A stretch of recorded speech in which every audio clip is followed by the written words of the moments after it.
ৰাজ্যৰ বিভিন্ন প্ৰান্তৰ লগতে দক্ষিণ বৰপেটাতো উন্মোচিত হৈছে স্বাস্থ্য বিভাগৰ পয়ালগা ছবি 108 এম্বুলেন্স সেৱা বন্ধ হৈ থকাত জমৰ যাতনা ভোগ কৰিবলগীয়া হৈছে ৰোগীসকলে বিশেষকৈ গৰ্ভৱতী আৰু প্ৰসূতিসকলক লৈ বিপাঙত পৰিছে অভিভাৱকসকল শীঘ্ৰে এনে অঞ্চলসমূহত এম্বুলেন্স সেৱা পুনৰ প্ৰৱৰ্তন কৰাৰ বাবে স্বাস্থ্য বিভাগক দাবী জনাইছে ৰাইজে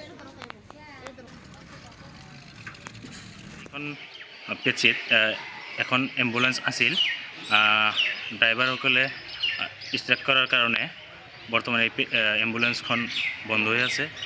যাৰ ফলত আমাৰ এই গৰ্ভৱতী মহিলাসকলে পেটচিত আনোতে ঘোঁৰা গাড়ী বা ই ৰিক্সাৰে আনিব লগা হয়